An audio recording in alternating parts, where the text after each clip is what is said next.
the chill of the brick wall slammed into the back of my neck after a shove from my own son.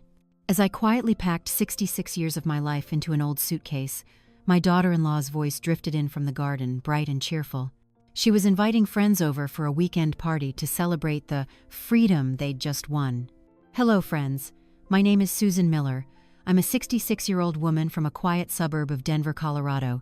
This is my journey, from a homeowner to homeless in the blink of an eye, and the fight to get back not just a house, but my own dignity. If this story speaks to you, please consider following our channel for more meaningful life stories. Your support is the greatest encouragement for us to keep sharing. I'd love to hear your thoughts in the comments below, and if you have a story of your own, please don't hesitate to share it." The cold came first. It wasn't the familiar bite of a Denver winter I knew so well, but a different kind of cold, sudden and cruel. It seeped through my thin sweater, creeping into every muscle, every vertebra. It started where my shoulder blade hit the edge of the oak kitchen cabinet, spreading like an oil slick and bringing a sharp, searing pain. But even that was nothing compared to the dry, hollow thud when the back of my neck hit the decorative brick wall. For a split second, my world shattered into a million sparkling pieces of glass, and the only sound left was a low hum deep inside my chest. I slid down, completely spent, and the Italian tile of the kitchen floor, the very tile Paul and I had picked out on a sunny afternoon 25 years ago, was now pressed against my cheek, cold and indifferent. I lay there for maybe a few seconds, but it felt like a century passed in that stunned silence. And then, through the glass of the sliding door to the backyard, another sound cut through the chaos in my head. It was Amber, my daughter-in-law. Her voice was crisp and clear, brimming with a kind of joy I hadn't heard in this house for a long, long time. She was on the phone, and though I wasn't trying to listen, her words were like little needles poking at my eardrums. "No, Pat, don't worry about a thing. This weekend for sure. Mike and I decided to throw a big barbecue in the backyard," she said, her laughter echoing like little bells. "Yeah, you could call it a housewarming party. To finally have our own space. The kids can run around without worrying about bothering anyone. Our new house." Those two words hung in the air, heavy and poisonous. It wasn't just a sentence, it was a verdict. This house, the one Paul and I had poured every drop of sweat, every saved penny, every dream of a family into, was now, in their eyes, just a property that had changed hands. And I, Susan Miller, the one who had nurtured every corner of it, had become the anyone they might bother. A bitter taste, worse than the metallic tang of blood I thought I might taste, rose in my throat. The physical pain was slowly replaced by a deeper, simmering ache. The pain of betrayal. I didn't cry. The tears seemed to have run dry months ago, or maybe a part of me refused to give them the satisfaction of seeing me weak. With all the strength I had left, I pushed one hand against the floor, my bony fingers finding purchase in the grout lines, and slowly, I pulled myself up. Every joint in my body creaked in protest. I held on to the countertop where my fragrant apple pies once cooled, where I'd prepared thousands of family meals. Now, it was just a cold, lifeless thing to keep me from collapsing. I glanced out the window. Amber was still there, one hand on her hip, the other holding a shimmering smartphone, her blonde hair in a perfect top knot. She paced back and forth on the artificial turf she had insisted on installing over my herb garden. In the fading Denver sunlight, she looked radiant, smug, and utterly alien. She looked like a new owner surveying her territory. My gaze shifted from anguish to a cold, hollow emptiness. Something inside of me had just died. Maybe it was the last shred of hope, the illusion that if I just endured a little more, sacrificed a little more, everything would be all right. But it wouldn't. It would never be all right. I turned without a sound and staggered toward the door to the basement to what they called Mom's room. Each step was a struggle, not because of the pain in my neck, but because of the crushing weight of 25 years of memories on my weary shoulders. This brick wall, the one my neck had just met, I remember the day Paul laid the last of the mortar himself.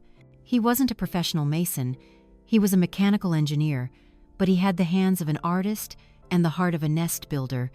We'd bought this plot of land when it was nothing but weeds and dreams. Mike was just 17 then, getting ready for his senior year.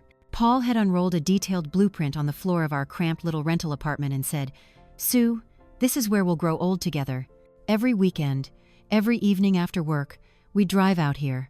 Paul would put on his stained work clothes, and I'd bring a picnic basket and a thermos of hot tea. He taught me how to mix mortar, how to lay a brick just so. I remember the gritty feel of cement on my fingertips, the sharp smell of freshly cut pine, and the echoing sound of his hammer. It wasn't work. It was a ritual. We weren't just building a house, we were laying the foundation for the rest of our lives. You see, Sue," Paul once said, wiping sweat from his brow, his smile brighter than the July sun, "a house isn't built with bricks and mortar.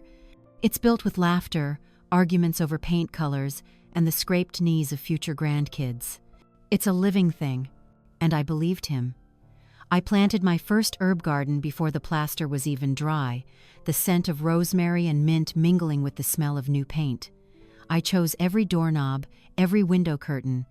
Every nook and cranny of this house held a piece of my soul, a piece of our story. We moved in on Thanksgiving Day, and that first meal in our brand new wood-scented kitchen was the best meal of my life. But living things, well, they fade. 12 years ago, Paul's heart, the one that had loved me and Mike unconditionally, just got tired. It fought a good fight, but in the end, it chose to rest. I can still smell the sterile air of the hospital room, the sharp scent of antiseptic, and the steady, rhythmic beep of the heart monitor. I held his hand, feeling the last of his warmth leave the fingers that had built my entire world. Mike, a 30-year-old man with a steady job by then, stood in the corner of the room, looking lost and helpless. Before he drifted into that final sleep, Paul looked at me, his eyes as clear and warm as ever. He gave my hand a weak squeeze and whispered, his voice raspy, "You have to be strong, Sue, and keep an eye on Mike." He paused, taking a ragged breath. "He has a good heart, but his backbone, it isn't strong enough. He needs a strong woman to lean on. But be careful he doesn't lean so hard he breaks yours." At the time, lost in my grief, I didn't fully grasp what he meant. I thought it was just the rambling of a father worried about his only son. I nodded and promised him, promised myself, that I'd always be there for Mike, that I'd be his rock. I didn't realize that Paul's words weren't just a worry, they were a prophecy, a warning I had unknowingly ignored. After Paul passed, the house felt cavernous and terribly quiet. Mike had his own life, an apartment downtown. Loneliness was like a thick, heavy blanket, smothering everything. To fill that void, and to make sure I was never a burden to anyone, I threw myself into my work. I turned my passion for baking into a small, home-based business. My bakery was this very kitchen, the place where I'd fallen just minutes before. I can't count the number of nights I stayed up, my fingers aching from piping delicate sugar flowers onto multi-tiered wedding cakes. The smell of vanilla, chocolate, and powdered sugar became the scent of my life. Every finished cake wasn't just a work of art. It was a payment for Mike's tuition, a down payment on his first car, the wedding gift I gave him in amber. I did it all willingly, with the joy of a mother watching her child succeed. I thought my sacrifice was weaving a safety net, an unbreakable bond for our little remaining family. Oh, how wrong I was. The basement door let out a mournful creak as I pushed it open, a sound that seemed to lament its own decay, and mine. The damp, musty air of the space below hit my face. The smell of old dust mingled with the faint scent of heating oil from the ancient furnace in the corner. This used to be Paul's workshop, his little kingdom of nails, hammers, and half-finished projects. Now, it was my room. The room Amber, in a voice as sweet as poisoned honey, had called a cozy, private space for Mom. I fumbled along the cold wall for the light switch. The pale yellow light from a single bare bulb flickered on, revealing a cramped room. My twin bed took up most of the space, its headboard pushed right up against the concrete wall. Next to it was a cheap particle board dresser, the only thing Amber had generously bought for me after I moved down here. Everything in this room was a constant reminder of my new status, an unpaid tenant in my own home. 2 years ago, they had arrived on my doorstep, suitcases behind them and a perfectly crafted sob story at the ready. Mike, my son, the baby I once held in my arms, was now a 40-year-old man with worry lines etched around his eyes. He avoided my gaze, pushing Amber forward like a human shield. "Mom," Amber began, her voice soft and full of practiced sympathy. She gave me a hug, a brief, cold gesture. Mike's company is having some trouble, some layoffs, and the lease on our apartment is up. The landlord is raising the rent sky high.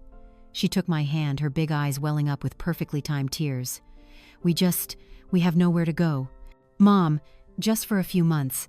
Just until Mike finds a new job and we can get back on our feet. I promise, we'll help with the mortgage and everything. How could I say no? It was my only son, my granddaughter. This house is too big for just one person, I told myself. The silence can be deafening sometimes. It would be wonderful to have the sound of a child's laughter in these halls again. And so, I opened my arms, opened my home, completely unaware that I was welcoming a Trojan horse right into the heart of my life. A few months. That promise was as light as a whisper, and it vanished into thin air just as quickly. Mike found a new job, a better one, in no time. But the talk of getting back on their feet and finding a place of their own seemed to be forgotten. The suitcases, once neatly tucked into a corner of the living room, were fully unpacked. Their clothes filled the closets. Toys belonging to my 10-year-old granddaughter Lily were scattered everywhere. My house was no longer my own. It had become their territory. The takeover began slowly, smoothly, almost imperceptibly. It was like ivy. At first, it's just a few pretty little sprouts, but then it spreads, its roots digging into every crack, and before you know it, it's covered the whole wall, choking the life out of it. The first casualty was my favorite floral armchair. It was the chair Paul and I had bought on a weekend trip to the countryside. I loved sinking into its soft cushions every morning with a cup of hot coffee, looking out at my garden. It was where I read, where I knitted, where I lost myself in memories. One afternoon, I came home from the grocery store, and the chair was gone. In its place stood a monstrosity of shiny, black leather, huge and cold. "What do you think, Mom?" Amber asked, her face beaming. "I just ordered it online. It matches our new flat-screen TV so much better. Your old chair was just so dated." I found my chair shoved into a dark corner of the garage, next to a stack of old tires. I didn't say a word. I swallowed my objections, telling myself not to be petty. It was just a chair. But then, it wasn't just a chair. My herb garden was next. I had spent years nurturing it, turning a barren patch of dirt into a green oasis of rosemary, mint, lavender, and basil. I loved the feeling of the damp earth under my fingernails, snipping fresh leaves for dinner. It was my therapy, but Amber had other ideas. "Mom," she said one night at dinner, after complaining that Lily got her clothes dirty playing outside. "Real grass is such a hassle. Why don't we get artificial turf? It's clean, low maintenance, and Lily can play on it without a problem." I protested, for the first time. I said I loved my garden, that it was important to me. But Mike just looked at me with a tired expression. "Mom, it's just a little change for the better. Don't make such a big deal out of it." And so, a work crew arrived. They ripped out the herbs I had so lovingly tended. They rolled out a carpet of fake plastic green. My garden died. In its place was a soulless surface that got scorching hot in the summer Sunday.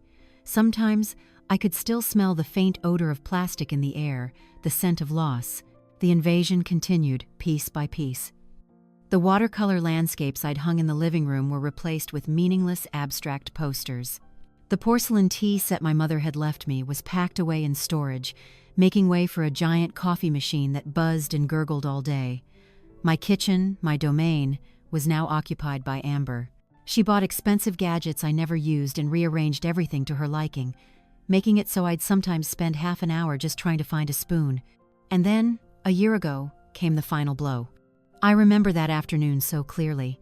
Amber stood at the threshold of my master bedroom, the room I had shared with Paul for 20 years, the room where the first morning light would filter through the window and wake me.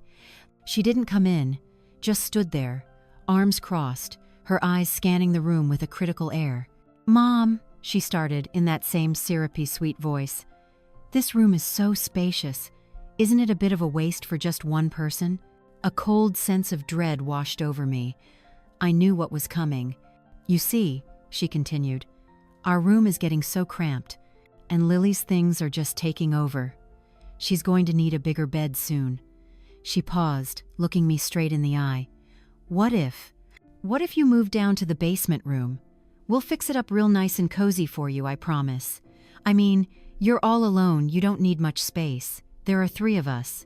It's only fair, right? Fair. That word drilled into my mind. Fair. Was it fair that I should give up my own room, a sacred space filled with countless memories, to make way for them in my own house? Was it fair that I, the legal owner, was being treated like a guest? I wanted to scream. I wanted to tell her to get the hell out of my house.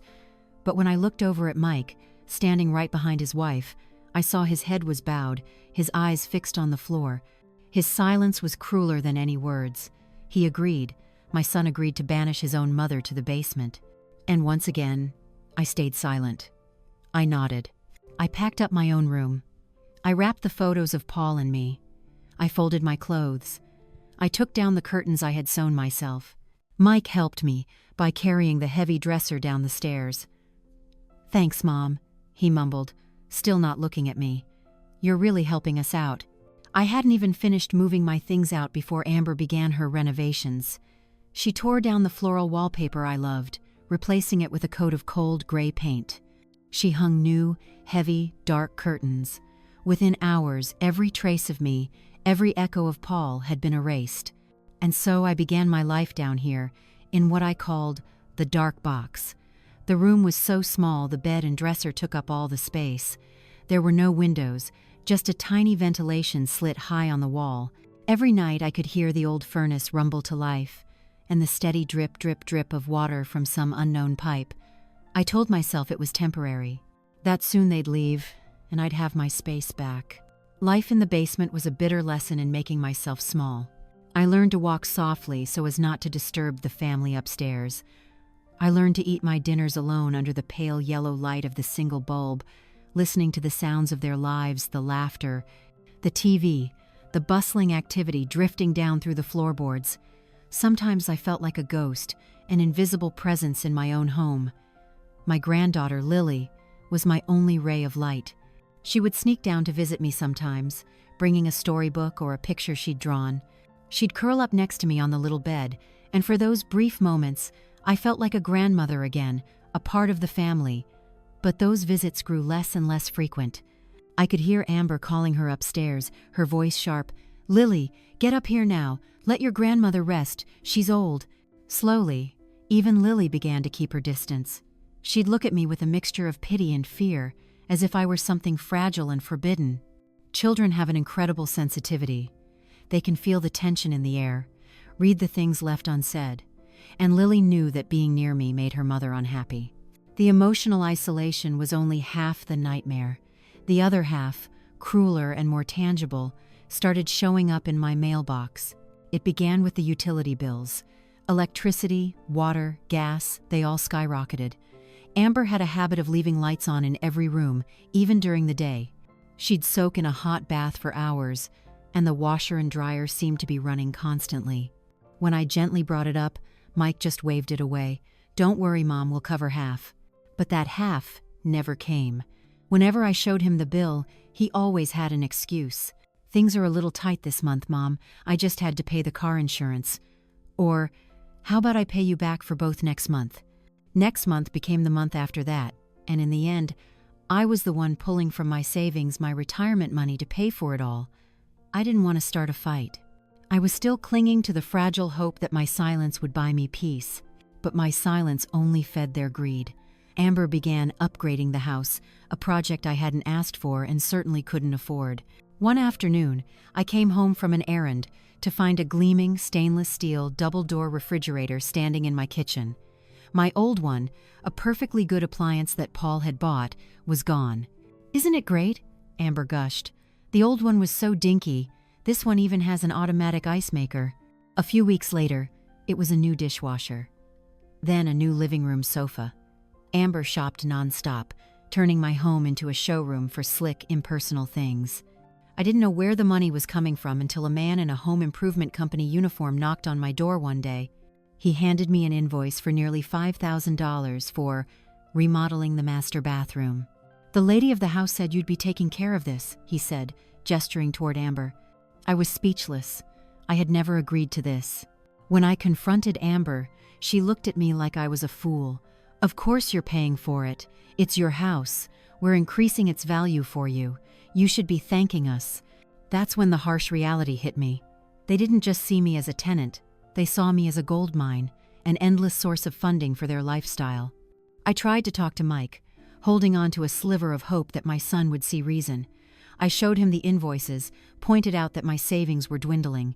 "Mom," he sighed, his face a mask of annoyance, as if I were the one causing trouble. "You're overreacting. It's just a few renovations. Amber just wants what's best for the whole family. Besides, this house is going to be mine someday anyway. Think of it as an early investment. An early investment. Mine someday anyway." Those words were colder and sharper than any knife. They weren't just thoughtless. They were calculated. In my son's eyes, I wasn't his mother anymore. I was a placeholder, a temporary occupant until he could officially inherit what he already considered his. And then came the final straw, the one that shattered my last illusion and pushed me to the edge. It was a Tuesday morning. I went upstairs to get the mail, as usual. Among the junk mail and familiar bills was a thick envelope from Colorado First Bank, where I'd banked for over 30 years. I couldn't recall any recent transactions. With a vague sense of unease, I tore it open. I sat down on the basement steps, my heart pounding in my chest. My hands trembled as I pulled out a sheaf of papers. The bold print at the top of the page made me squint and read it again, and a third time, hoping I was mistaken. Notice of approval and disbursement for home equity line of credit, Helloak. Below that was my name, Susan Miller, and then the number that made my breath catch in my throat.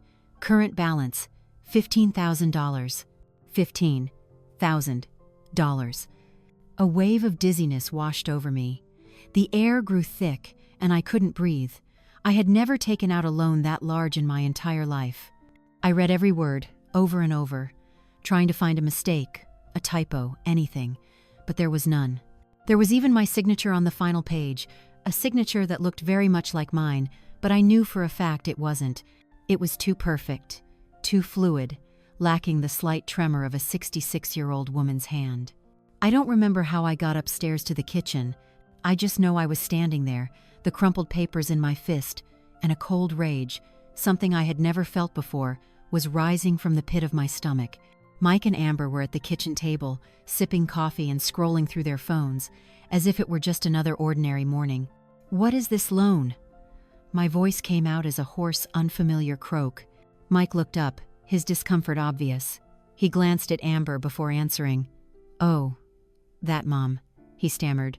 "It's just a little something, too. Fix the back porch. The roof was leaking."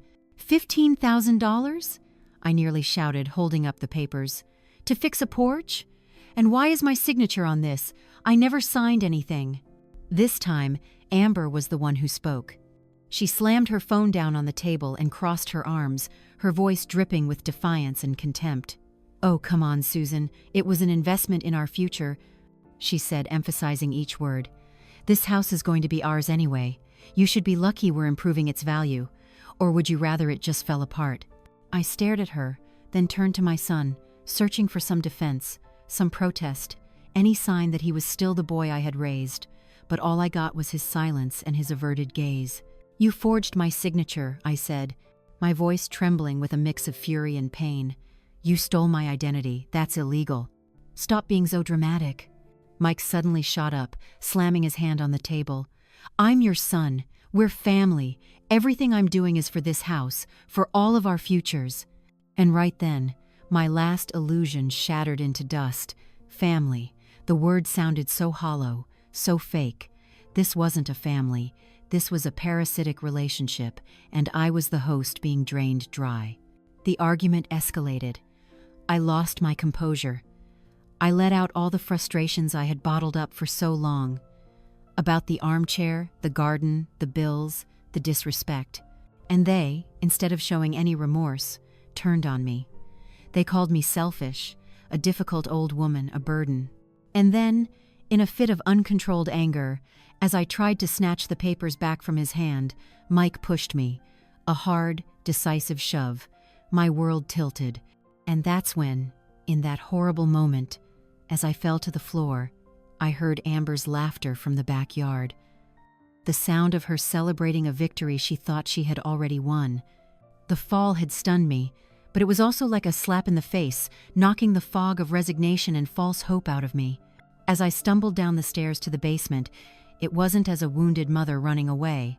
It was as a soldier, deep behind enemy lines, who realized the first order of business was to retreat to a safe position and plan a counterattack. The silence of the basement was no longer suffocating. It was an ally. I moved in the darkness, each movement calculated. I didn't turn on the light. The faint glow from the street lamp filtering through the small ventilation window was enough. I pulled an old canvas duffel bag from under the bed, one I'd used on trips to visit my sister in Oregon years ago, back when Paul was alive. A thin layer of dust coated it, a silent witness to happier times. I didn't take much. A heavy sweater, 2 changes of underclothes, the one dress I owned that Amber hadn't deemed out of style. I grabbed my blood pressure medication from the small nightstand.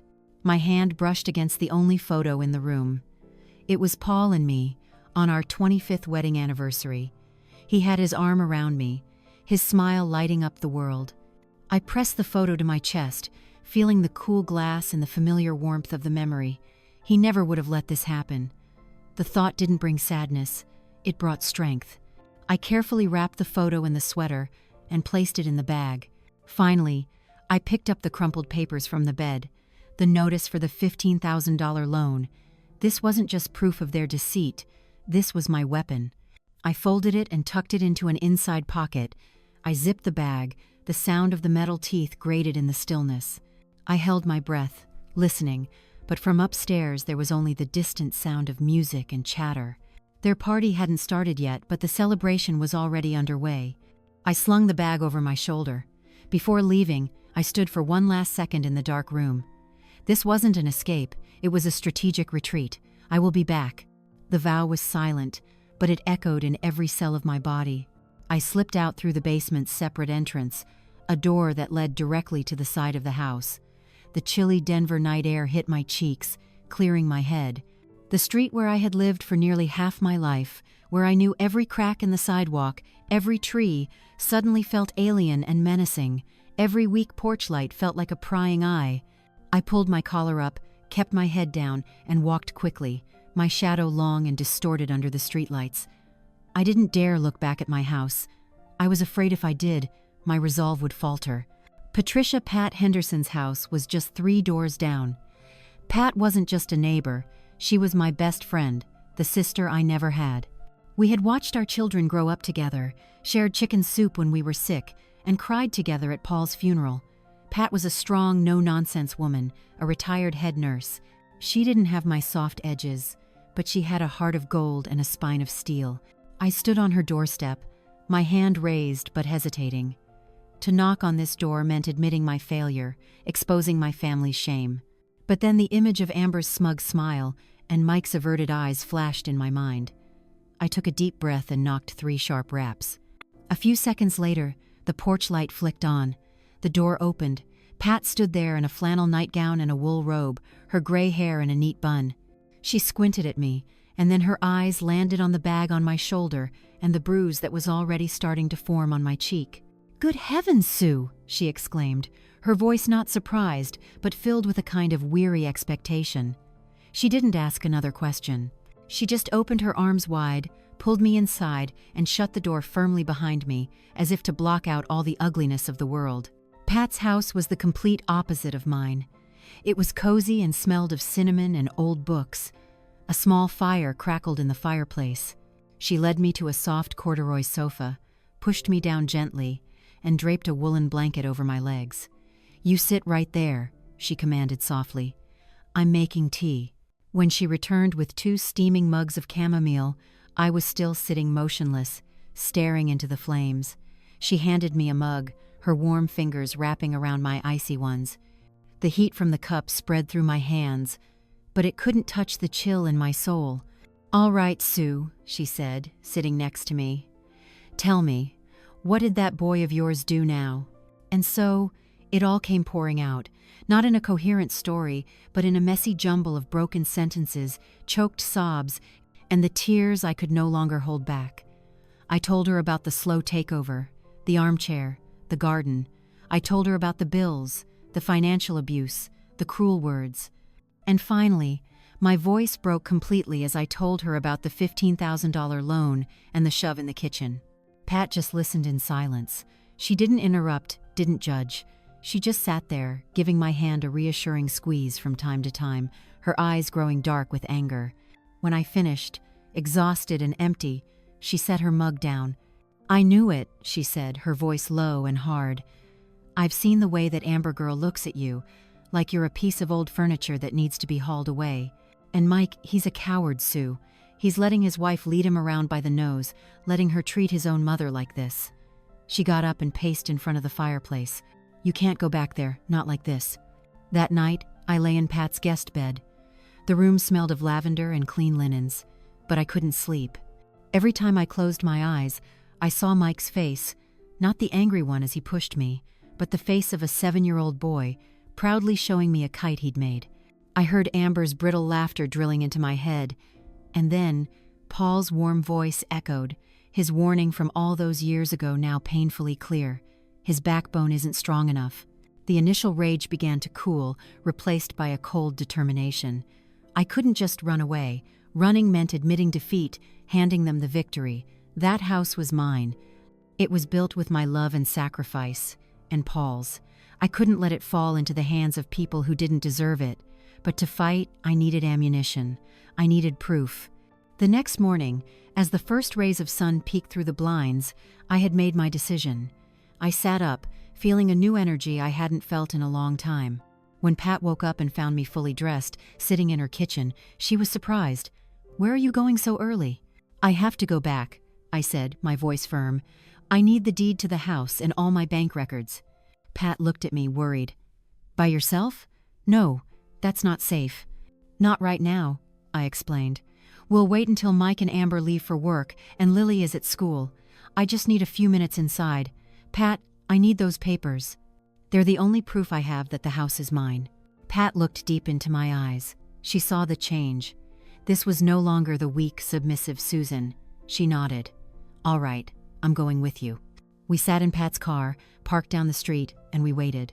At 8:30 sharp, Mike and Amber's SUV backed out of the driveway and headed down the road. We waited another 15 minutes just to be sure. Then, with my heart pounding like a drum, we walked toward my house.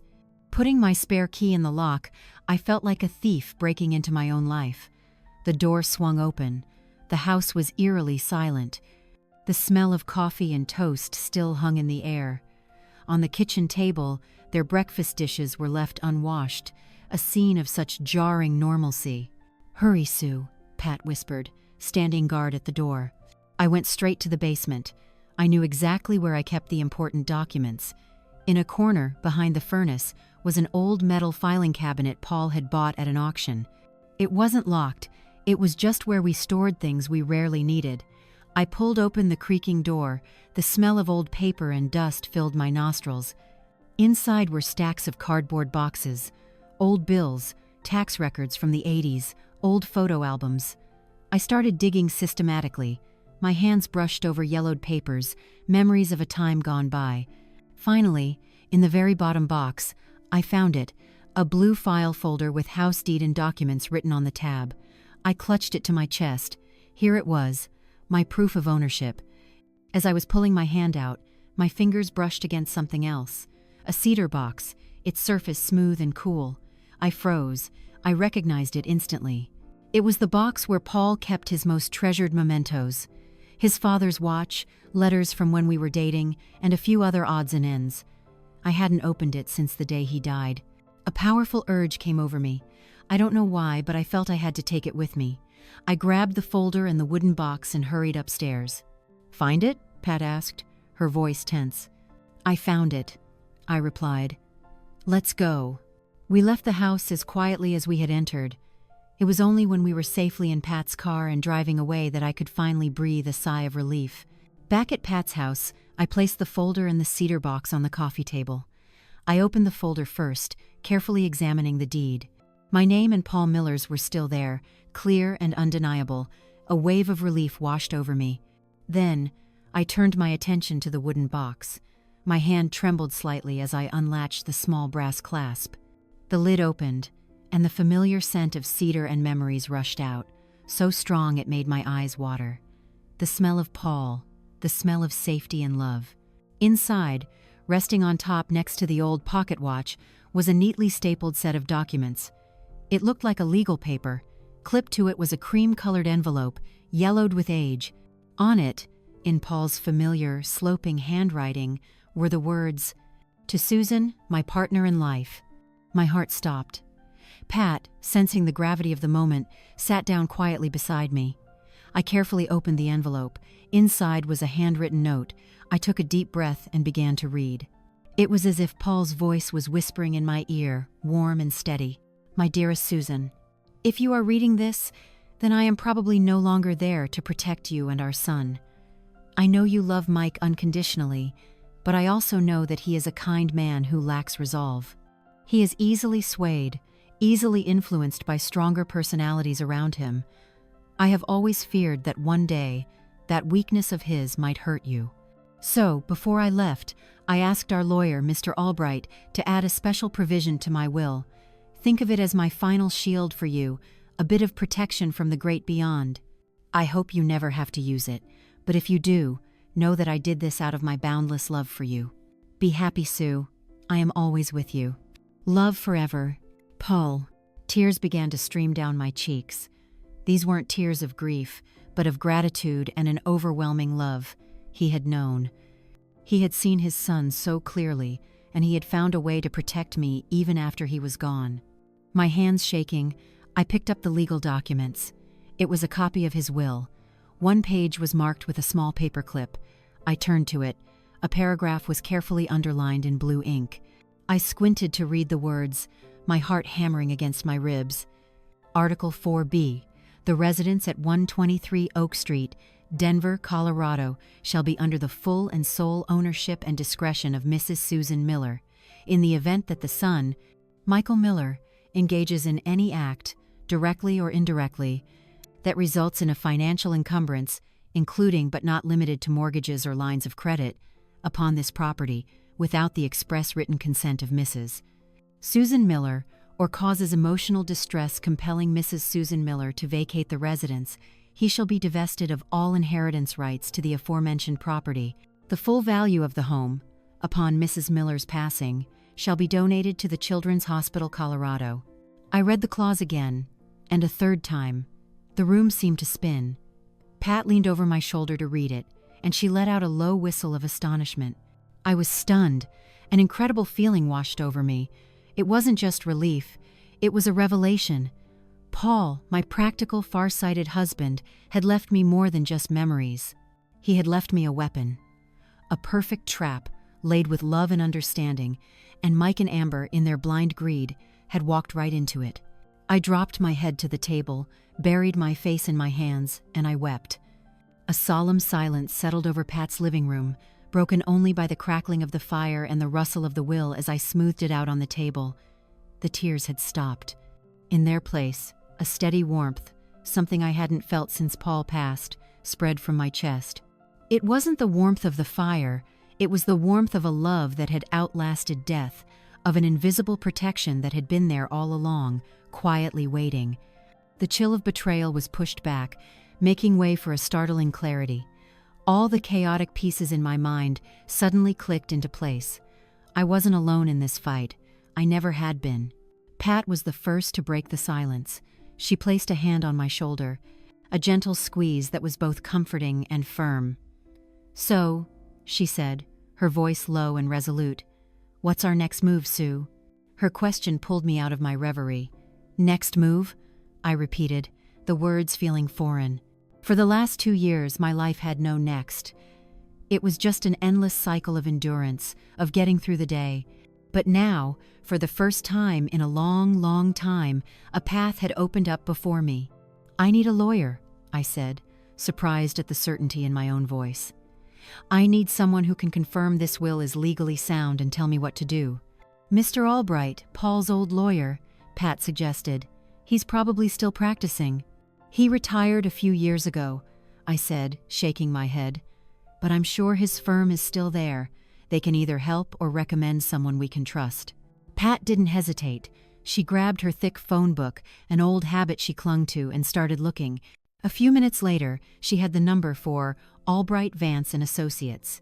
A short, polite, but urgent phone call landed us an appointment for early that afternoon. It seemed fate was finally on my side. As we got ready to leave, I carefully placed Paul's letter and the will back into the cedar box. I held it in my lap. It wasn't just a box of keepsakes anymore, it was a shield.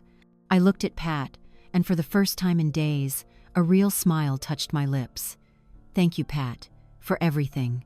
She just waved her hand, but her eyes shone with pride. "What are friends for? Now go get back what's yours." The law office of Albright, Vance and Associates was in a historic building downtown, with polished mahogany doors and the faint scent of leather in the air. The place exuded a sense of dignity and reliability that was the complete opposite of the chaos in my life. A young secretary showed us into a small conference room. A few minutes later, the door opened and a woman walked in. She was in her 50s, with neatly cut auburn hair and an intelligent face behind tortoiseshell glasses. She wore a perfectly tailored navy blue suit. She wasn't the successor to old Mr. Albright, she was the Vance in the firm's name. "Mrs. Miller, I'm Elizabeth Vance," she said, her voice professional but not cold. She held out her hand, and I took it, feeling a firm, confident grip. "My secretary said you have an urgent matter regarding a will and property." I nodded, placing the cedar box on the polished wood table. I felt a little nervous, like a student presenting a project to a strict teacher. I took a deep breath and began my story, trying to keep my voice steady. I told her everything, from the day Mike and Amber moved in, to the shove in the kitchen and the $15,000 loan. I placed the bank notice on the table next to the box. Finally, I pushed the box toward her, and this is what I found this morning. Miss Vance listened intently, never interrupting, only occasionally jotting down a note in a leather-bound notebook. Her gaze was sharp and focused. When I finished, she was silent for a moment, then she carefully opened the box. She read Paul's letter first, and I saw a flicker of emotion, a quiet respect cross her professional facade. Then she picked up the copy of the will. She read it thoroughly, her eyes flying over the complex legal jargon. When she reached the underlined Article 4B, she paused, read it again, and then looked up at me. "Mrs. Miller," she said, and this time there was an undisguised admiration in her voice. "This is an exceptionally well-drafted and forward-thinking will. Your husband, Paul Miller, was a very insightful man. This clause is perfectly legal and written with absolute clarity." A feeling like a cool stream of water flowed through me. "So, what can I do?" "You have a great many options," Miss Vance explained, leaning back in her chair. "Forging your signature on a loan application is a criminal felony. That shove, while it may not have caused serious physical injury, can still constitute assault. We could absolutely go to the police and file a civil suit for damages and to have them evicted." My heart tightened at the words police and lawsuit. No matter what Mike had done, he was still my son. The thought of seeing him in handcuffs, of his life being ruined, was still painful. As if reading my mind, Miss Vance's voice softened.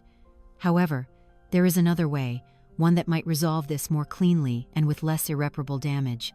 Your power here isn't in taking your son to court, it's in this clause." She tapped her finger on the will. "This clause gives you tremendous psychological leverage." She laid out her plan. It wasn't loud or aggressive. It didn't involve the police or court orders, at least not at first. It was a direct, legally backed confrontation. "We won't ask them to leave," she said. "We will show them that they must leave. We will present them with a choice. Either they pack their bags voluntarily, sign an agreement to repay the $15,000 debt, and leave your home peacefully, or we will initiate the legal proceedings to activate Article 4B, which means Michael will lose any and all inheritance rights to the house. He will lose everything." The plan was brilliant. It didn't appeal to emotion. It appealed directly to the one thing Amber and Mike cared about most, money and property. It turned their own greed into a weapon against them. "I will accompany you," Miss Vance said. "My presence will show them this is not an empty threat, that you have the full backing of the law. But you, Mrs. Miller, must be the one to deliver the ultimatum. You have to show them you are no longer a woman they can push around. I left the law office feeling as if I'd been fitted with a new suit of armor. Pat drove while I sat in the passenger seat, silently looking out the window. The familiar Denver streets looked different, sharper, more vibrant, as if a veil had been lifted from my eyes. On the way back, we passed a small park where I used to push Mike on the swings. A memory surfaced, Mike falling and scraping his knee. He hadn't cried, just looked at me with a puckered lip, and I had run to him, hugged him, and blown on the wound, telling him everything would be okay. I had always been the one to fix his hurts, but who would fix the hurt he had caused me? "Are you sure you're ready for this, Sue?" Pat asked, her voice pulling me from my thoughts. I turned to look at her. The fear was still there, a familiar ghost lurking in my mind. The fear of facing Amber's rage, the fear of seeing the disappointment and shame in my son's eyes. But beneath that fear was something else, something stronger, self-respect. "I'm not sure I'm ready," I answered honestly. "But I know I have to do this. Not just for the house, Pat. For me. And for Paul." Pat nodded, a sympathetic smile on her face. "You've got this, Sue. Paul would be so proud." We decided to act that very evening. The element of surprise was important. Miss Vance would meet me at my house at 6:30, after Mike and Amber were home from work. As we turned onto my street, my heart began to pound. My house stood there, looking deceptively peaceful in the late afternoon Sunday, but I knew a storm was waiting inside. In the backyard, I could see the brand new BBQ grill Amber had bought. It was covered with a tarp, ready for the housewarming party. The sight of it was like a shot of adrenaline, strengthening my resolve. I didn't go back to Pat's. "I'm going to drive myself home," I told her. "I need to do this on my own." Pat looked at me and understood. She didn't argue. She just squeezed my hand one more time. "Call me the second it's over." I drove my old sedan home, the car Paul and I had bought together. The familiar feel of the steering wheel was a strange comfort. I was back in the driver's seat, literally and figuratively. I parked on the street, right in front of the house. I didn't pull into the driveway where their shiny SUV took up all the space. I sat in the car for a few minutes, breathing deeply, gathering my thoughts. In my handbag on the seat beside me, the legal documents lay waiting, heavy with the weight of justice. At exactly 6:30, a black luxury sedan pulled up behind me. Miss Vance got out, carrying a leather briefcase. She gave me an encouraging nod. It was time. I stepped out of my car. Each step up the familiar walkway to the front door was an affirmation. This was my path. This was my house. I would no longer be sneaking in through the basement door like a thief. I didn't use my key. I raised my hand and rang the doorbell, a simple but symbolic act. I was a visitor asking for entry, but tonight, I would leave as the sole mistress of this house. I heard footsteps inside. The door opened. It was Mike. His expression was one of surprise, which quickly morphed into annoyance when he saw me. "Mom? What are you doing here?" he asked, his tone clipped. "I thought you." "May I come in, Michael?" I asked, my voice surprisingly calm and cold. "We need to talk." He hesitated, then his eyes flickered past me to Miss Vance standing on the walkway, his face clouded with confusion and suspicion. He reluctantly stepped back, letting us in. My living room, or rather the living room as redesigned by Amber, greeted us with its cold splendor. The stylish chandelier cast a glare on the shiny leather sofa, the massive TV screen was a black void, and the thick shag rug was something I always feared tripping over. Everything was neat, clean, and utterly impersonal. There was no trace of the warmth, the laughter, the life that Paul and I had built here. It looked more like a furniture showroom than a home. Mike stood awkwardly in the middle of the room, his hands stuffed in his pockets, a mix of bewilderment and frustration on his face. "Mom, what is this? Who is this?" he asked, jerking his chin toward Miss Vance. "This is Elizabeth Vance, my attorney," I replied, my voice holding steady. I walked directly to the glass coffee table, set down my handbag, and turned to face my son. Just then, Amber emerged from the direction of the kitchen, a glass of red wine in her hand. She was wearing an expensive-looking silk lounge set.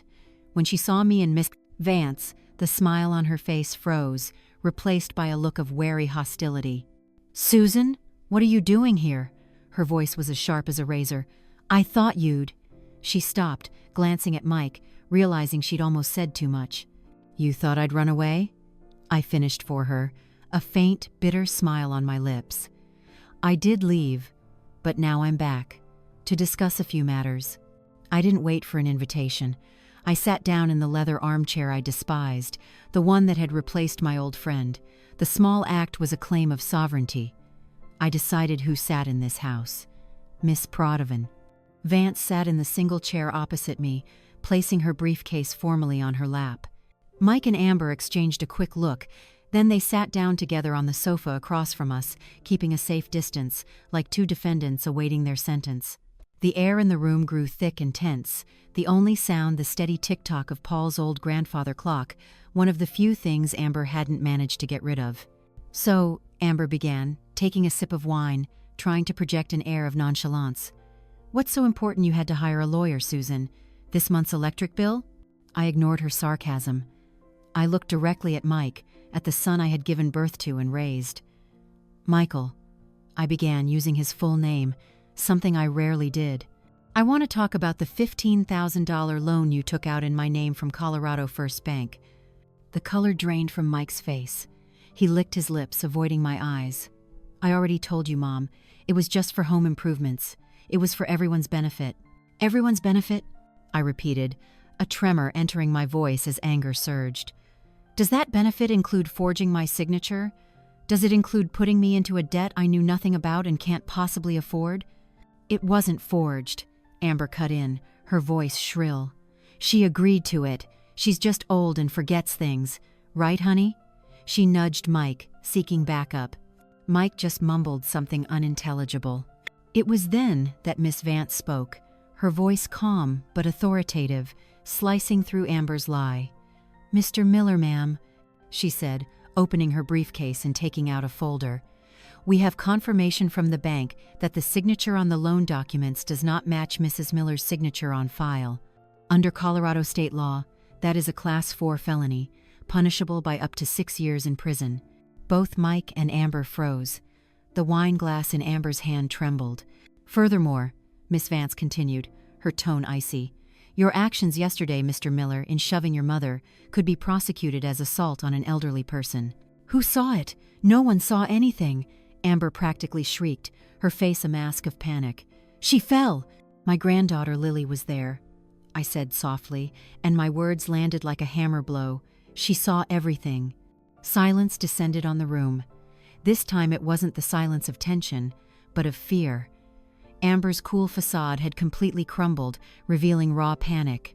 Mike just slumped forward, his head in his hands, as if the full weight of his actions had just crashed down on him. I let the silence hang for a few seconds, letting the consequences sink in. Then, I took the cedar box from my handbag. I placed it on the coffee table, the sound of wood against glass startlingly loud. "But I'm not here today to talk about prison or lawsuits," I said, my voice calm again. "I'm here to talk about Paul, my husband and your father." Mike looked up, his eyes full of confusion as he saw the familiar box. I carefully opened it and took out the copy of Paul's will. I didn't take out the letter. That was private, our secret. I just turned to the marked page and slid it across the table toward Mike. "I want you to read something, Michael, out loud." He hesitated, then took the paper. Amber leaned in, her eyes glued to the page. Mike began to read, his voice a mumble at first, then growing clearer as his disbelief mounted. Article 4B. The residence shall be under the full and sole ownership of Mrs. Susan Miller. In the event that the son, Michael Miller, engages in any act that results in a financial encumbrance without the express written consent, or causes emotional distress compelling Mrs. Susan Miller to vacate the residence, his voice started to fail him, he shall be divested of all inheritance rights to the aforementioned property. He stopped, unable to continue. Amber snatched the paper from his hand. She read the rest in a horrified whisper. The full value of the home shall be donated to the Children's Hospital Colorado. The silence that followed was heavier than 1,000 words. It felt as if all the air had been sucked out of the room. Amber collapsed back onto the sofa, the will fluttering from her hand and landing softly on the rug. Her face was a mixture of shock, fury, and utter defeat. The comfortable, well-funded future she had planned, built on my legacy, had just evaporated before her eyes. "That's impossible," she sputtered. "That's ridiculous. He's dead. He can't do that." "Oh, he most certainly can, ma'am," Miss Vance said evenly. "It is his legally executed and witnessed last will and testament, and it is very much in effect." Mike said nothing. He just stared at the wooden box on the table, as if his father's spirit was right there in the room, judging him. "Dad," he whispered, his voice filled with pain and regret. "He knew." "Yes," I said, and now my voice held no anger, only a deep, profound sadness. "Your father knew. He knew you were a good person, but a weak one. He was just trying to protect me." Amber's shock quickly curdled into rage. She stopped yelling at me or Miss Vance. She turned and unleashed all her fury and disappointment on the person she saw as the cause of her failure, her husband. "This is all your fault," she hissed, pointing a finger in Mike's face. "Your weakness. I had to do everything, plan everything, while you just nodded and listened to your mother. And now look, we have nothing. Do you understand, you idiot? No thing." Their argument laid bare the ugly truth of their relationship, one built on calculation and greed, not love. I sat there with Miss Vance, unwilling spectators to the final, tragic act of a family drama. And in that moment, watching my son cower under his wife's verbal assault, I saw it all clearly. It wasn't that my son had changed. He had always been this way. Weak, easily led, always choosing the path of least resistance. Paul was right. He had seen it all, and his foresight, born of love, was what had saved me. Finally, when Amber's rage was spent, leaving only ragged breaths, Miss Vance spoke again, delivering the final blow. "You now have two options," she said, her voice cutting through the heavy silence. "Option 1, you voluntarily pack your essential belongings and vacate this house within 24 hours. Mr. Miller will sign a legally binding agreement to repay the full $15,000 debt to his mother in installments. If you choose this option, Mrs. Miller will not press criminal charges." She paused, letting the terms sink in. "Option 2, she continued, "you can stay, and we will begin legal proceedings first thing tomorrow morning.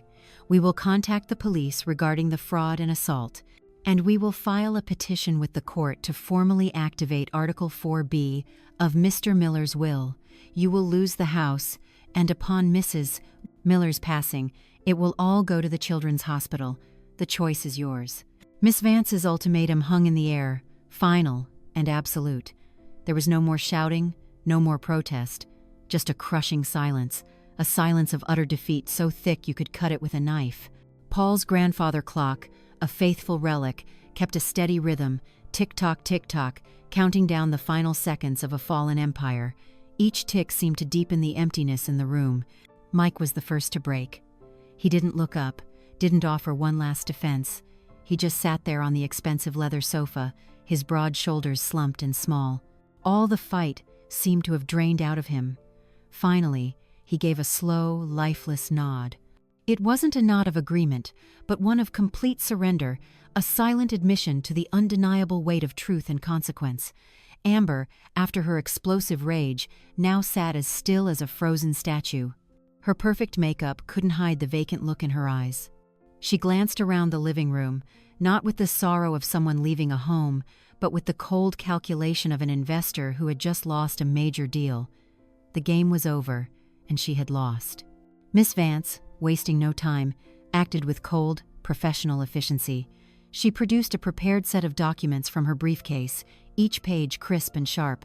"This is the agreement," she stated, her voice clear in the suffocating silence. "It stipulates that Michael Miller agrees to voluntarily vacate this residence by 6 p.m. tomorrow. It also details the repayment plan for the $15,000 loan, plus any accrued interest, over a period of 36 months. The terms are clear and leave no room for misunderstanding." She pushed the documents and a black fountain pen across the glass table. "I need your signature, Mr. Miller." Mike stared at the papers as if they were written in a language he couldn't comprehend. It took a long moment before he tremblingly reached for the pen. When he signed his name, his hand shook so badly the signature came out, a jagged, crooked mess, a perfect reflection of his shattered state. He pushed the paper back without looking anyone in the eye, especially not me. Miss Vance collected the documents, squared them away neatly, and placed them back in her briefcase. She stood. "My work here is done. I will leave you and your family to your privacy. I will finalize the necessary paperwork and have copies sent to you in a couple of days. Call me if any issues arise." I stood up to walk her out, my legs feeling a bit unsteady. As we reached the front door, she turned and placed a light hand on my arm. "You did very well, Mrs. Miller," she said quietly. And for the first time, I saw a personal warmth in her professional gaze, a genuine empathy. "You are a very strong woman." I could only nod, a lump forming in my throat. When the door closed behind her, leaving me alone with the two people who were once my closest family, the full weight of what had just happened truly hit me. The relief of victory and the pain of loss were tangled together, creating an emotion so complex it was breathtaking. I didn't go back into the living room. I just stood there in the entryway, looking in. Mike was still on the sofa, his face buried in his hands. Amber had gotten up. Without a glance in my direction, she walked stiffly toward their bedroom. The play was over. It was time for the actors to clear the stage. That night, I didn't sleep at Pat's, though she insisted. I went back to my room in the basement. It was a symbolic decision. I wanted to be in my house, to witness the end of this occupation with my own eyes. I lay on my narrow twin bed, listening to the sounds from upstairs. There was no arguing, no shouting. Just the flat, dull sounds of packing, the scrape of furniture being moved, the harsh opening and closing of drawers, the screech of packing tape being pulled across cardboard boxes, punctuated by long, heavy silences. They were packing up the 2 years of a life they had built on my sacrifice. I couldn't sleep. Every sound from above was like a small cut, reopening memories. I remembered the first few weeks after they moved in, the joy of having the house filled with noise again. I remembered Lily's bright smile as she showed me a new doll, and I remembered Mike's face as a little boy, the way he used to look at me with such trust and adoration, as if I were the center of his universe. All those memories were now coated in a thick film of deceit and betrayal. I had won back the brick and mortar, but I felt as if I had lost the soul of my home. The next morning, I was awake before dawn. I didn't go upstairs. I just sat there in the dark room, fully dressed, and waited. Around 7 a.m. I heard Lily. She was crying. A soft, suppressed whimpering that broke my heart. In all of this, she was the true innocent victim, caught in the middle, torn between her love for her grandmother and her loyalty to her parents. A moment later, there was a soft tap at my door. It creaked open, and Lily's little head, her blonde hair, a tangled mess, peeked in. Her eyes were red and swollen. "Grandma?" she whispered, her voice raspy. I opened my arms, and she flew into them, burying her face in my shoulder and sobbing. The crying wasn't quiet anymore. It broke free in the safety of my embrace. I just held her tight, stroking her soft hair, whispering meaningless comforts. "It's okay, sweetie. Everything's going to be okay." But even as I said it, I knew it was a lie. Nothing was okay. "Are we really leaving?" she asked through her sobs. "Mom and Dad said we're moving. Why, Grandma, was it because I was bad?" "No, my angel," I said, my own voice catching. I lifted her chin, wiping her tears with my thumb. "It was never your fault, not for a second. This is grown-up business, silly, complicated stuff you should never have had to see. You are the best little girl in the whole world." I didn't know how to explain it to her. How could I say her father had cheated me, that her mother had treated me with cruelty? How could I put that burden on her small shoulders? I could only hold her, give her my warmth and love, and hope it was enough to shield her from the shrapnel of the adult world. Then I heard Amber call from upstairs, her voice impatient. "Lily, where are you? Let's go, the truck will be here any minute." Lily flinched in my arms. She looked at me, her eyes pleading. "I don't want to go," she whispered. My heart felt like it was being squeezed in a vice. I wanted to say, "Then stay here with me." But I knew I couldn't. Legally, she was their child. The battle for the house was over, but another, more complicated one over Lily might have just begun. "Listen to me, Lily," I said, looking right into her tear-filled eyes. "You have to go with your mom and dad, but you remember this: I am always here. This house is always your house, and I love you more than anything. Promise me you'll keep being a strong, kind girl, okay?" She nodded, tears still streaming. At 10 a.m., a small moving truck pulled up. I watched from behind the sliver of a basement window. I saw Mike and the driver carrying out boxes and furniture. They worked in silence. Amber stood by, arms crossed, directing them with a sour, impatient look on her face. They didn't take much, just personal items, clothes, and a few small pieces of furniture Amber had bought. The leather sofa, the double-door fridge, the giant TV, all of it was left behind. Maybe they had no room for it, or maybe they just didn't want the reminders of their failure. Finally, when the truck was nearly full, Mike came out one last time. He paused in the middle of the walkway and looked up at the house. I couldn't tell what he was thinking. Was he mourning the loss of his childhood home? Was he ashamed? Or was he just calculating his financial losses? His face was an unreadable mask. Amber and Lily came out last. Amber pulled Lily by the hand, but my granddaughter wrenched free and ran to the front steps. She placed something small on the stoop. Then she turned and looked toward the basement window, right where she knew I was standing. She waved, a tiny, heartbreaking little wave. I pressed my hand to the cold glass, waving back. Then they were gone. Their SUV started up and drove away, followed by the little truck. I watched until they were just a speck at the end of the road. It was over. The house fell completely, strangely silent. A heavy silence, filled with the echoes of the battle that had been fought. I walked slowly up the stairs, each step feeling like it weighed 1,000 pounds. For the first time in 2 years, I walked into my living room as its sole occupant. It was a mess. Bits of trash, dirt tracked on the rug, an empty glass left on a table. But underneath the chaos, I could feel my space, my home, beginning to return. I went to the front door and opened it. Sitting on the step, right where Lily had left it, was a small, smooth stone, painted with all the colors of the rainbow. It was a rock she had painted at a school fair, one she had proudly told me was her lucky rock. She had left it for me. I picked it up, feeling its warmth in my palm, and that's when the tears I had held back for 2 long days finally came. When the last truck disappeared and the street settled back into its usual quiet, I was still standing in my doorway, clutching Lily's rainbow rock. The silence was no longer menacing or heavy. It felt like a necessary pause after a violent storm, a space for the dust to settle and the wreckage to be seen. My house, though a mess, seemed to be taking a deep breath right along with me, a slow, relieved sigh. I turned back inside and closed the door. The click of the lock wasn't the sound of imprisonment anymore. It was the sound of security. This was my domain. And it was time to reclaim it, not just legally, but spiritually. I didn't start with the physical clutter. I started by clearing the air. I walked from room to room, flinging open every window, letting the fresh Denver breeze rush in to sweep away the stagnant energy of deceit and tension that had haunted this place for 2 years. Afternoon sunlight streamed in, illuminating the dancing dust motes as if it were sweeping away the ghosts of the past. Then, the real work began. It wasn't a chore, it was a healing ritual. I started in the living room, the site of the final confrontation. The black leather sofa Amber had bought, the very symbol of her invasion, was the first to go. I couldn't move it myself. So, I did something I should have done a long time ago. I picked up the phone and asked for help. I called a local charity that picks up furniture donations. "Yes," I said into the phone, my voice firm. "A leather sofa, in almost new condition. I'd like to donate it. The sooner, the better." While I waited for them, I kept working.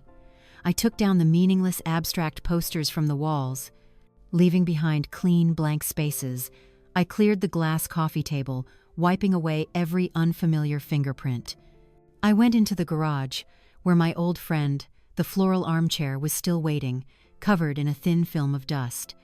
I cleaned it carefully, wiping away every speck as if I were tending to a neglected loved one.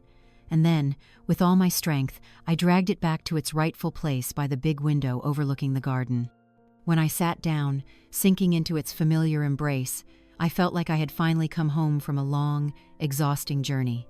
When the charity workers arrived and hauled the leather monster out of my house, I felt an indescribable lightness.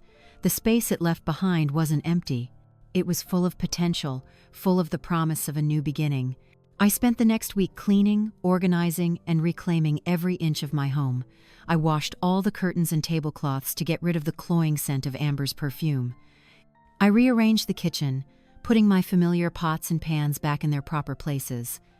I brought my mother's porcelain tea set out of storage, polished it, and gave it a place of honor on the kitchen shelf. Every small act was an affirmation. This is my house, these are my rules, this is my life. The master bedroom was the hardest. Everything in it was a reminder of Amber.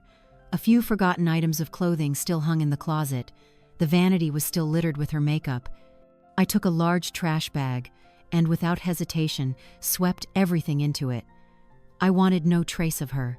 Then, I tore off the champagne-colored satin sheets and replaced them with my favorite floral cotton set. I placed the wedding photo of Paul and me back on the nightstand. "I'm home, honey," I whispered, and I could almost feel him smiling. The most difficult yet most satisfying job was in the backyard. I called a landscaping company and had them rip out the artificial turf. When they peeled it back, revealing the brown earth beneath, it felt as though a layer of fake skin had been removed. The soil was barren, but it was real, and I would bring it back to life. I spent hours in the garden under the warm Sunday. I tilled the soil, pulled weeds, added compost. Pat brought me seedlings from her own garden. Together, we replanted rosemary and mint, lavender and basil. As my hands worked the damp earth, feeling the quiet promise of new life, I felt the wounds in my own heart beginning to heal. A few weeks later, my house was transformed. It was no longer slick and cold. It was warm again, simple and full of me. The smell of apple pie and herbs once again filled the air. The ticking of the grandfather clock was no longer a mournful sound, but a soothing rhythm of peace. Miss Vance was true to her word. The repayment agreement was enforced. At the beginning of each month, a check from Mike arrived in the mail. I never looked at the amount. I simply endorsed it and deposited it into my bank account. It wasn't about the money, it was about justice. I heard no other news about them. Pat mentioned she'd heard they'd moved into a rental apartment on the other side of town. I didn't ask for details. That chapter of my life was closed. One afternoon, as I was sitting in my beloved armchair reading a book, the phone rang. It was an unfamiliar number. I hesitated, then answered. "Mrs. Miller?" a woman's voice said. "This is Miss Davis, the school counselor at Northwood Elementary." My heart skipped a beat. "Yes, this is she. Is everything all right with Lily?" "She's fine, physically, ma'am. It's just, she's been a little withdrawn lately. She's quiet in class, has trouble concentrating. Her teacher spoke with her, and she mentioned you a lot. She said she misses you terribly." "Miss," Davis paused. "I know family situations can be complicated, but would you consider visiting her here at the school? I think it would do her a world of good." The next day, I was there. Miss Davis led me to a small, quiet room. A few minutes later, the door opened, and Lily walked in. When she saw me, her eyes lit up. She ran to me and wrapped her arms around my waist in a hug so tight I thought she might never let go. We talked for a long time. She told me about their new apartment, her new school. There was no complaint in her voice, just the quiet sadness of a child who'd had to adjust to too much change. I told her about my new garden, how I had replanted all her favorite herbs. "When can I come visit, Grandma?" she asked, her eyes full of hope. "Anytime you want, sweetie," I answered, and I meant it as a promise. My relationship with Lily entered a new chapter.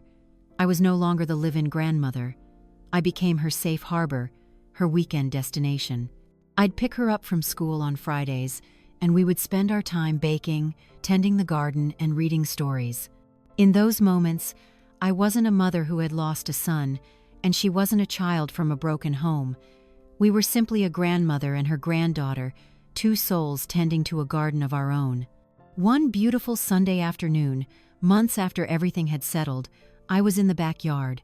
My herb garden was thriving. Lily was chasing a butterfly, her clear laughter floating on the air. Pat was there too, sipping iced tea with me. "You look happy, Sue," Pat said, looking at me over the rim of her glass. I looked at my garden, at Lily playing, at my home bathed in the golden Sunday.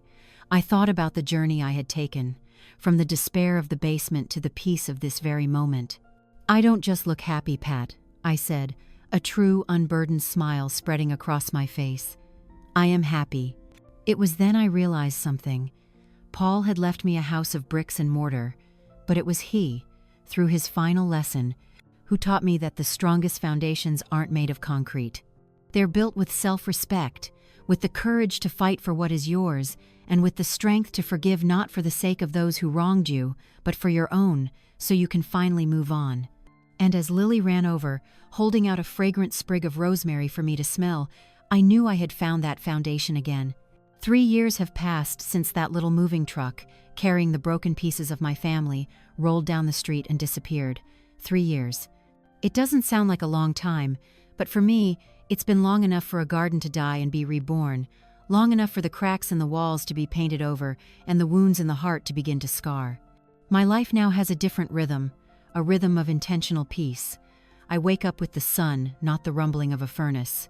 My breakfast is a cup of hot tea and quiet, punctuated only by the birds in the garden. The house breathes with me again. The scent of herbs and baking has completely replaced the memory of expensive perfume and tension. I have found myself again in its familiar corners. My artisan baking, once a way to fill the time, has blossomed into a true passion. I started a small, simple website to showcase my creations. Orders come in from all over, not just for weddings, but for birthdays and small anniversaries. Each cake I make isn't just sugar and flour, it's a small story of rebirth. I'm no longer working to support anyone else. I work for the joy of it, for the creativity, and for the independence it gives me. Lily, my little angel, is the sun in this new world. She's 13 now, on the cusp of being a teenager with all its awkward and lovely changes. She still spends every weekend with me.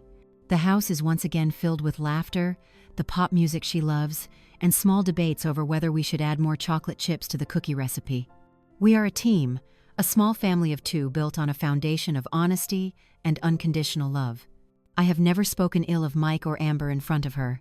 When Lily asks about them, I tell her the truth stories of a father who once loved her very much and a mother who is working hard. I teach her that people can make mistakes, very big ones, but that a parent's love is a complicated truth. I want her to grow up with a compassionate heart, not one hardened by resentment. I thought I was completely at peace, that the past was neatly packed away. That was until a Tuesday afternoon, in the most unlikely of places. I was at the King Soopers grocery store, pushing my cart down the cereal aisle, trying to decide between a dozen different kinds of oatmeal. And then, I saw him, my son. Mike was standing at the end of the aisle, near the deli counter. He didn't see me. He looked different, thinner, much thinner, his once strong shoulders now slumped. There was more gray in his hair than I remembered, and his clothes, a wrinkled button-down shirt and faded khaki pants, looked tired. He was staring intently at a package of discount hot dogs, a look of careful calculation on his face. For a moment, the world stopped. My treacherous mother's heart gave a lurch. It wasn't anger. It was something worse, pity. I wanted to turn my cart around, duck into another aisle, disappear, but my feet felt rooted to the linoleum floor. And then he looked up. Our eyes met across 30 feet of brightly lit groceries.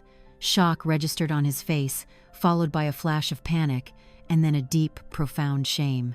He quickly turned away, put the hot dogs back, and practically fled toward the exit without buying a thing.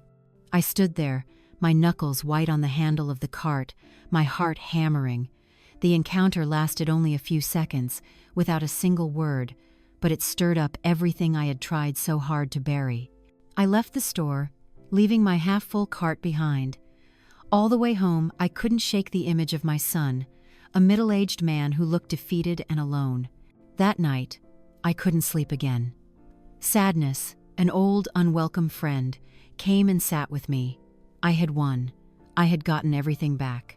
But why did victory taste so bitter? I had done the right thing. I knew I had. But doing the right thing doesn't always feel good. A week after that encounter, a letter arrived. It wasn't one of the regular payment checks. This envelope was handwritten in Mike's familiar, messy script. There was no return address. I left it on the kitchen counter for a full day, afraid to open it. I paced past it, looked at it, considered it. Part of me wanted to throw it in the fire. Another part, the weak mother part, was painfully curious. Finally, in the quiet of the evening, I sat down and carefully tore it open. Inside was a single sheet of lined paper, ripped from a notebook. "Mom, I don't know if you'll even read this. I saw you at the store last week. You look good. I don't know where to start. I know sorry doesn't mean anything now. I was a terrible son, a terrible man. I let things get out of hand. I let myself destroy everything. My life is hard now. Amber left 6 months ago, said she couldn't live with a failure. I'm working 2 jobs and can't make ends meet. I miss Lily. I miss the house, and I miss you. I'm not asking you to forgive me. I just wanted to ask if you could help me out a little, just a little, to get back on my feet. I promise I'll pay you back. Your son, Mike." I read the letter twice, then a third time. Tears started to fall again, but this time they weren't hot with anger, but warm with a vast, empty sadness. His weakness, his self-pity, it was all there in his words. He was still the son Paul had worried about. Still the man with a good heart but not a strong enough backbone. What did I do? I sat down and took out my checkbook. I didn't write a large amount, just a small sum, enough for 1 month's rent and some groceries. In the memo line, I didn't write loan or help. I wrote final payment. With the check, I wrote a short note on a small piece of paper, just 2 sentences. "Michael, I hope you find the peace and the strength to stand on your own 2 feet. This is the last time I can help you. Take care of yourself." I put both in a new envelope and mailed it the next morning, without a return address. As I dropped the envelope in the mailbox, I felt a final sense of release, a complete severing of the cord. It wasn't an act of forgiveness. It was an act of liberation, freeing him from his dependence on me and freeing myself from the burden of mothering a 44-year-old son.